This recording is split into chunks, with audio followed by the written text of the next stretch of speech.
Right, so hello everyone, I'm Sven, I'm a software engineer at Facebook London. I'm going to talk to you about folly function, a non-copyable alternative to standard function, which I started working on a year and a half ago. It's been modified and different issues have been fixed by some of my Facebook colleagues as well, and should be in a pretty good shape now. I guess most of you, being seasoned C++ developers, know about standard function, have used it before, so let me start with a TLDR for you. So folly function is a replacement for standard function, which, unlike standard function, is not copyable. So it's a move-only type. It is no except movable, and also, unlike standard function, it enforces correctly const correctness. I'll go more into detail about that obviously later.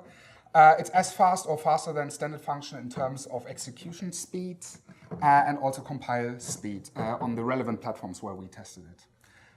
It's been now in production use at Facebook for about 18 months, so I can tell you a little bit about the experiences we've made. And if you want to have a look at it, you can check it out. It's part of the folly library, which is Facebook's basically collection of useful things that we put together in a library, which you can get at GitHub. Right, in this talk, I shall tell you a little bit of a theoretical introduction going from callable types to function wrappers. But then I will tell you specifically about the problems that we had using standard function, which obviously led to the design decisions for folly function. So I tell you about that.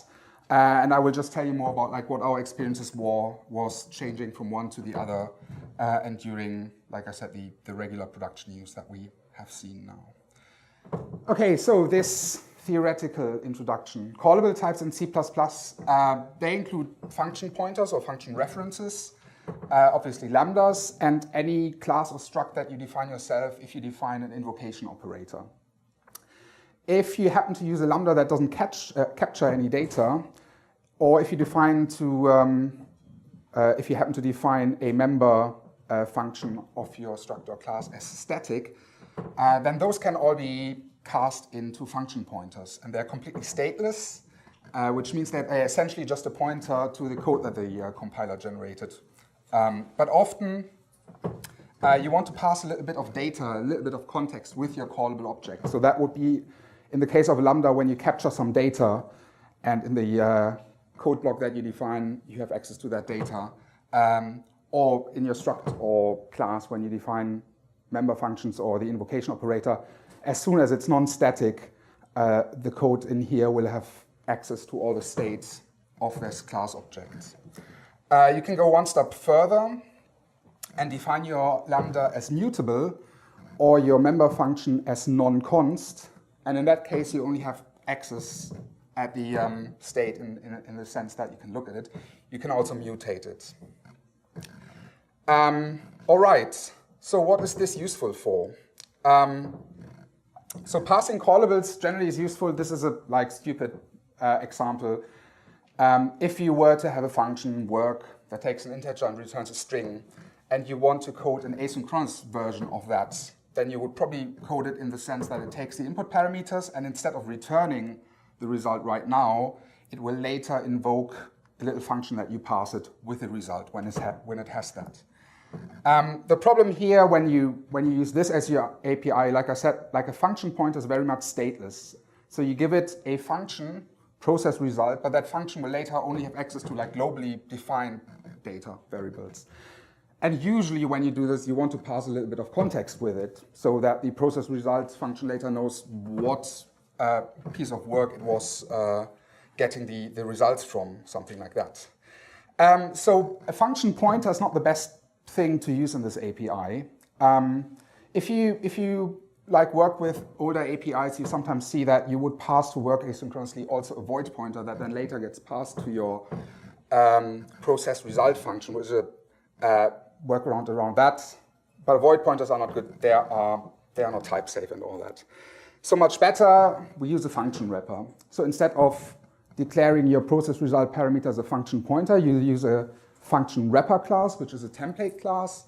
And the template signature is only the signature of the function, or more generally, the callable object that you mean. So anything that takes a standard string as an argument and returns void in this case, should be something that you can put into this function wrapper to pass it to your API. And I give you here like a super simplified version how you would implement such a function wrapper. Simplified and incomplete. But the idea is that your function wrapper will have to store some function pointers. And while the type of the function wrapper itself doesn't say yet which kind of object you later wrap in it, because it only gives you the function signature, this is called type erasure, basically. The magic happens when you define templated constructors and assignment operators that can take any type and then instantiate some little bit of static code that can later run, take a pointer to the state that you store, probably on the heap or somewhere else in this function wrapper, to execute your function. So it will populate a function pointer for execution in this data structure. And you probably need more. You probably also need a function pointer to something that can later on destroy the object when your function wrapper gets destroyed. Okay, so this is super simplified, and this obviously exists in a more fleshed out version, and it's called standard function. So that's there already. What does a standard function look like? On our standard platform, the GCC standard library on x86-64, it usually has 48 bytes. And 16 of those bytes are used for 2 function pointers, similar to what I just shown you. It stores a function pointer for executing or invoking your object, and it stores a second function pointer for a little management function that it instantiates, which can copy your object or can delete your object and so on. And all the remaining space, 32 bytes, can be used to store your actual object in the function wrapper itself. If it fits into 32 bytes, you can avoid another heap allocation and just store it in place. If it doesn't fit in there, obviously, standard function will make a heap allocation and only store the pointer to your object on the heap inside this space as well. As a matter of fact, standard function is copyable. And when you make a copy of a standard function, it makes a copy of the wrapped object as well. And as a matter of fact, it's also not no except movable, which will become, or the relevance of which will become clearer in a moment. Okay, so typical use cases. So I'm working at Facebook, and we have a large code base using C++. So I can look inside and see like what our typical use cases is, how we use this. And the two things that I sort of see everywhere, the two classes of use cases, is either passing standard function as a little task to libraries for execution at a later time or in a different thread or something like this. And the other thing is to store those tasks for later execution, for instance, in the implementation of those libraries. In either case, you pass those tasks around, and typically they are only executed once anyway, so there's very little reason why you need the standard function thing to be copyable for us. As a matter of fact, in those standard cases, there's never the need to make a copy of them. Okay, I want to give you a little bit more detailed examples here, what it looks like. So in this folly library, which is open source, so you can look at it and use it if you like, we have an abstract base class and interface called folly executor, which is basically an interface defining things that can execute tasks for you. So an implementation could be a CPU thread pool. So you pass tasks to this executor, and the thread pool executes it when a thread is available. And what we use is standard function void to pass those tasks around.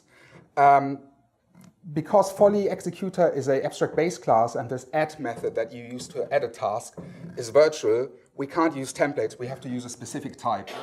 So the type that we use, obviously, is or was standard function. To illustrate the other use case, in folly we also have an implementation of the future and promise pattern, which you also know from the standard library. But ours is a bit more fleshed out and feature-rich, and we couldn't wait or didn't want to wait until the standard library offers these features.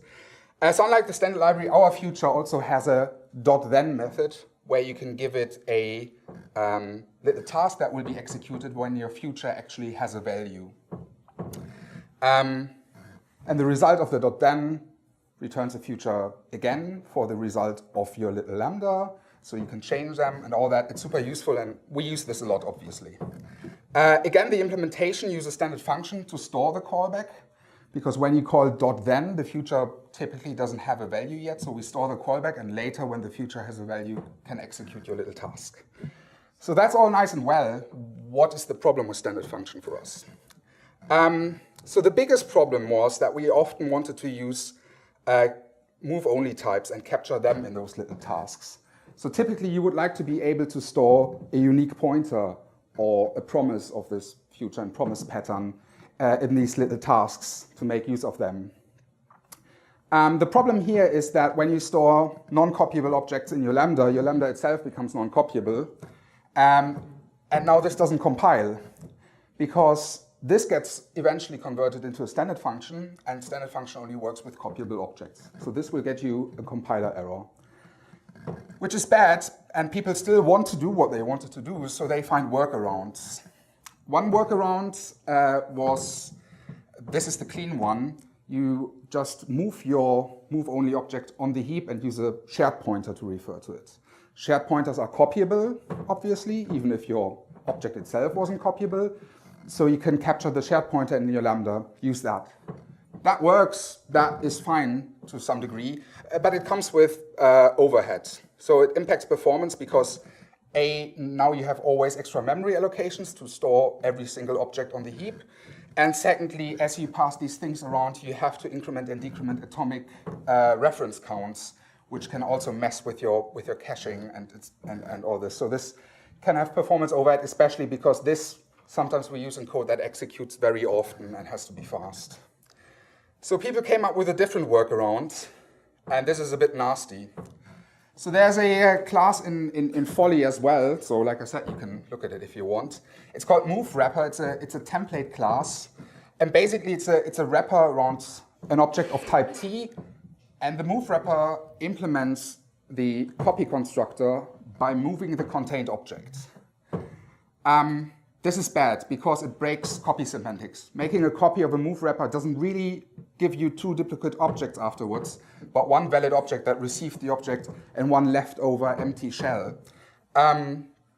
You can think of folly move wrapper. If you were to put a unique pointer into a move wrapper, that's essentially the old standard auto pointer. And everyone loved that, so that must be a good idea, right? So if you have any code that makes copies of objects and then assumes that it has two valid objects afterwards, it just breaks when you pass these things around. On the other hand, this doesn't come with the performance overhead of the shared pointer solution, so if you happen to know that your implementation never does that, it never has to make copies, then that kind of works. But the compiler can't help you enforce these things. So at that point, we thought, like, okay, we need a different function wrapper to solve those problems. Requiring that all callable objects that you store in a function wrapper to be copyable is painful for us. And for most of our use cases, it's not helpful, it's not useful, because we never make those copies. And if we did, it breaks anyway in our code base because people use this move wrapper thing. So basically what you want, the code from earlier, you just want this to work. This should compile and it should behave as expected. Okay, standard function problem.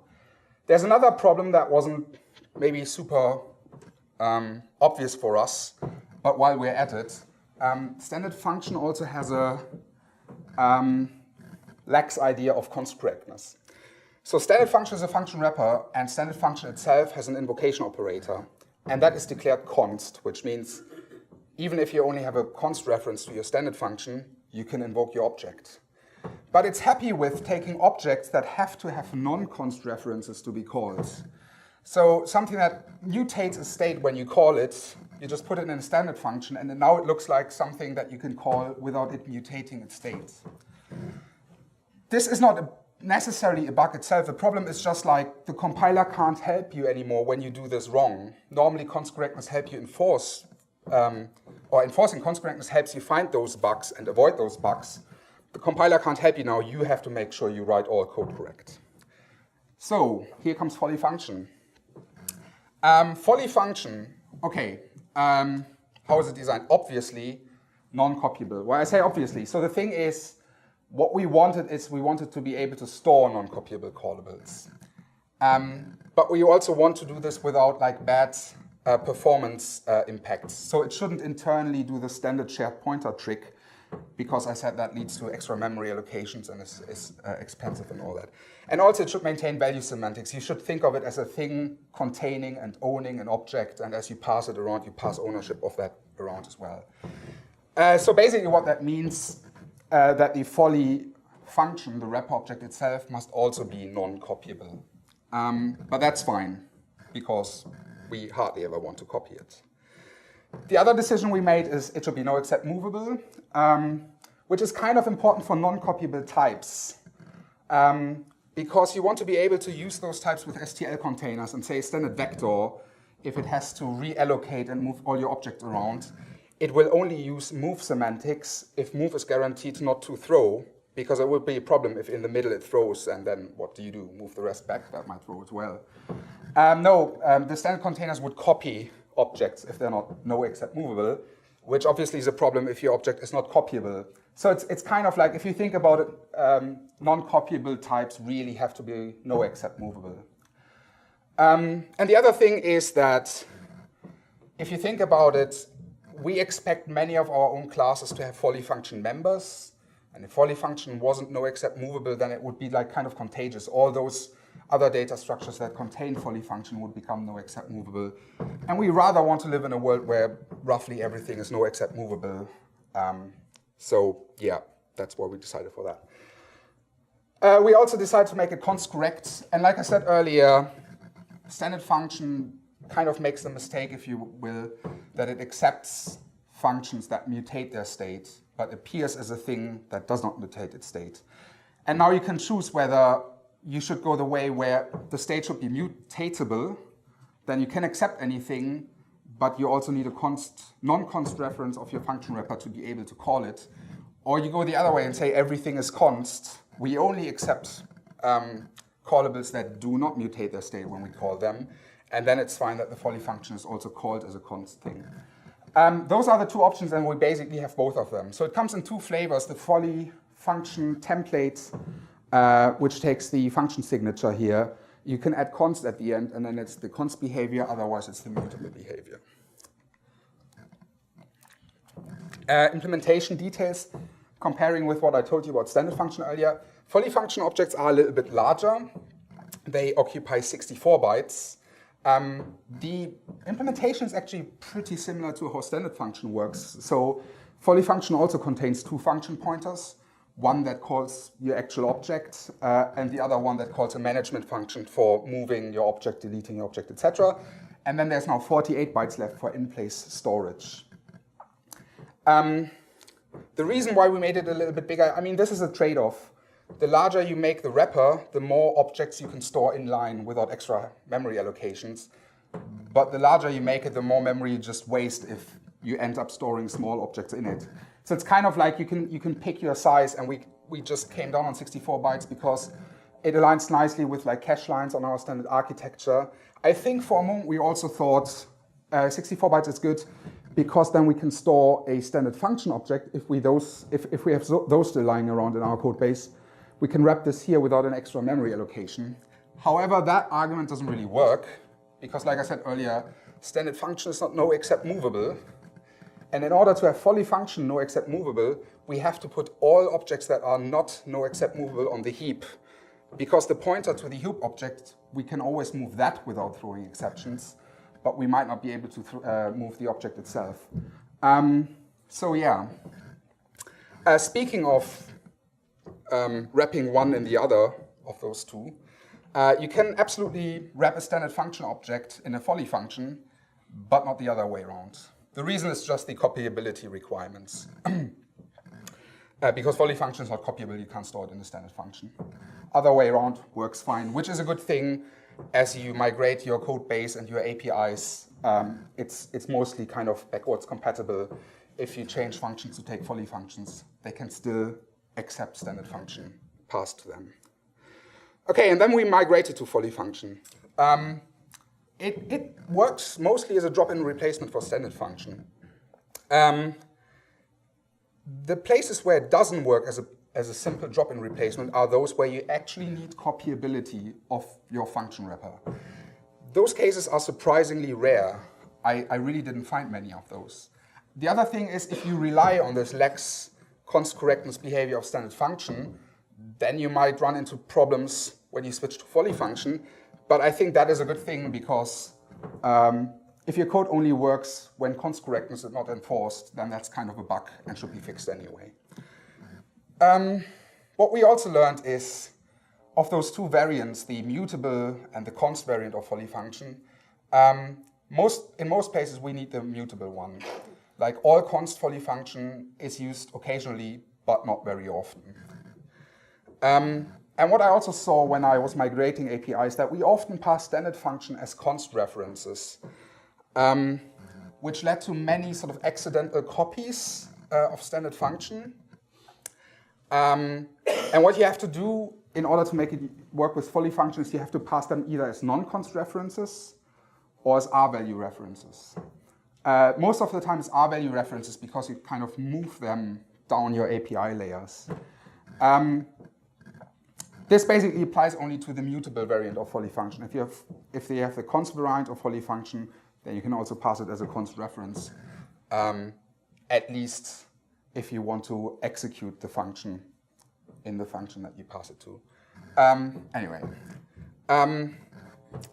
So migration has happened in many places. The adoption at Facebook is such that in the examples that I showed you earlier for the APIs, I showed you the folly future example. That is now based on folly function, and that was an instant win because no user code had to change, but from that time on, people could just move capture data in their lambdas, move only types as well, and it just worked. It compiled and it works as expected. Folly function also replaced standard function for the other example, the folly executor, the space class, where you can pass tasks to some implementations that execute the task later.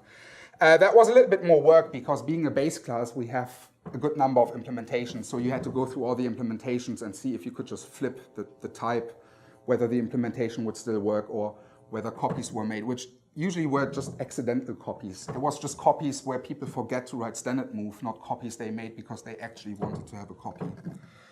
And in those cases where the migration was actually non-trivial, it usually pointed to other problems in the code. For us, especially when you actually made copies of objects, that was a problem because other parts of the code base never expected that to happen, so they used this horrendous folly move wrapper thing. But after all, it wasn't that difficult, really. Now we have both. We have standard function, we have folly function, and both can be useful.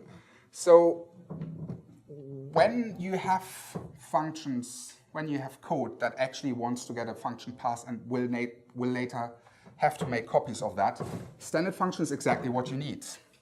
I would say in pretty much every other case, folly function is better because it's less restrictive for the user. If you don't need to make copies, don't force your user to give you something copyable. And then the thing for our code base, that might not be the same problem for everyone, but because we have lived so long with standard functions and the problems, and we made these workarounds, and we used folly move wrapper as a workaround, we have this folly move wrapper now in many places in the code base. That makes it difficult to use standard function for its intended purpose, because if you use standard function with the intention to actually make copies, you might still into people passing you move wrapper objects, and then copies are not possible at all. But that's like maybe a problem specific to our code base. All right, I should show you some benchmarks. So I said it was as fast or better in runtime speed as folly function. So this is a benchmark. The benchmark code itself is also part of the folly repository. So when you check it out on GitHub, you can rerun this yourself. And this is only a subset of the benchmark that it runs. But roughly speaking, the upper half, what is compared here is invoking a function pointer, invoking a standard function, invoking a folly function, standard mem if you're interested. And basically, the important thing is just, wrong button. It's just this here. Invoking a standard function takes 2.3 nanoseconds. Invoking a folly function takes 2 nanoseconds. So it's even slightly better. And then there's another benchmark which first creates one of those objects and then invokes it. So creating a function pointer doesn't really take any time. So I guess that's probably a little measurement error here that it's slightly faster.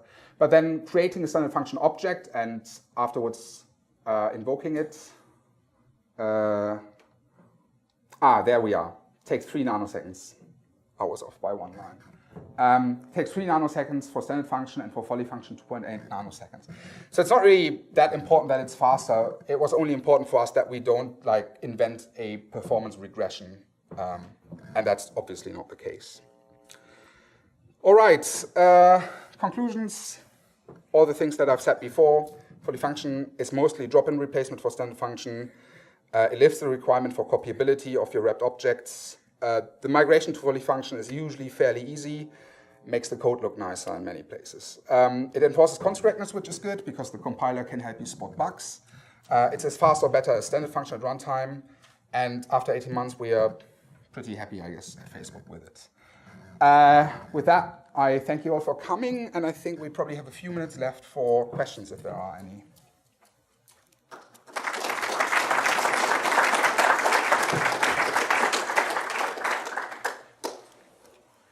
I have one question about const.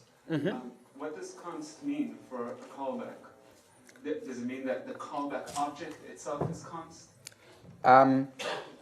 So const, I don't know if this is now more confusing or helpful, but it's basically the const that you would put here in your own function. So const means that you can't mutate the state that you have packaged with your callable object.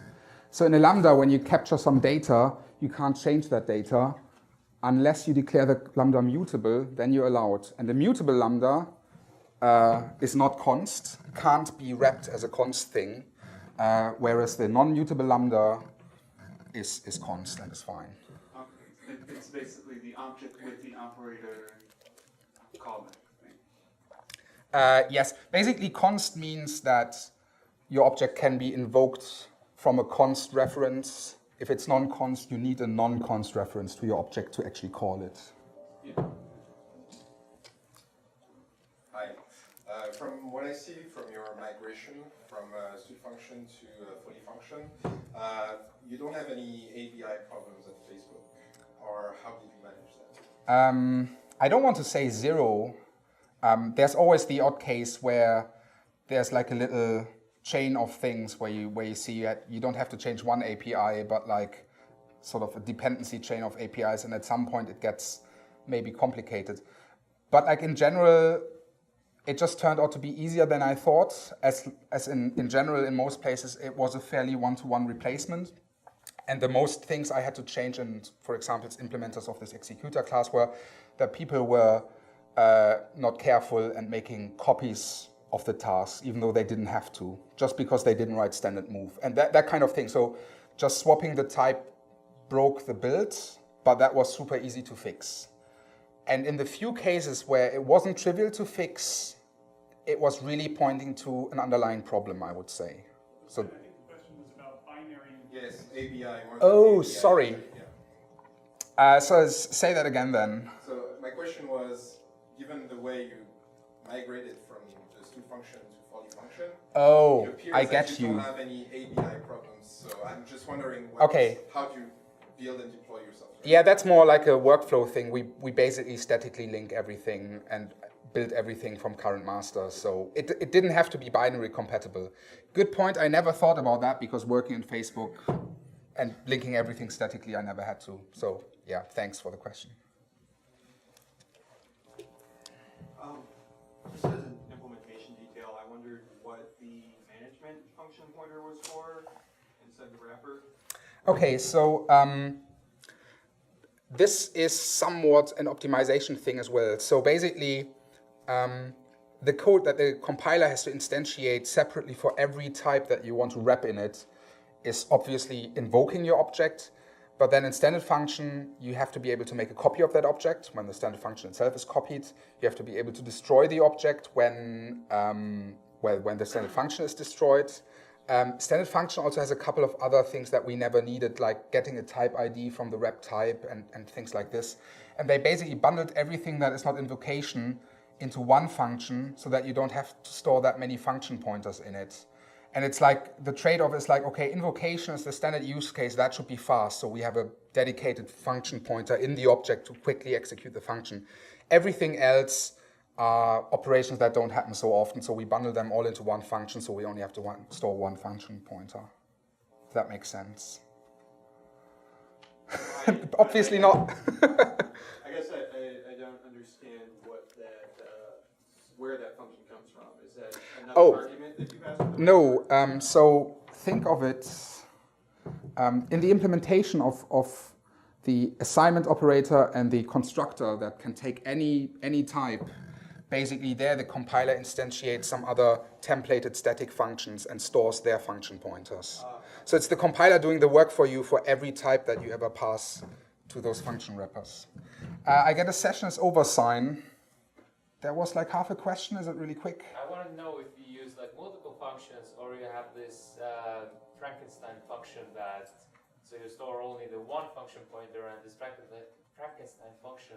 So you mean this management function? Yeah, management. So the point is, the question is whether folly function does the same trick with this bundled function that does various management functions. Yes, the implementation is fairly similar to standard function. It's really just the decisions. You have to decide whether your type is copyable or not, and we made a different decision, but we kind of use all the same tricks as standard function in the implementation otherwise. All right, session is over. Thank you all very much for coming.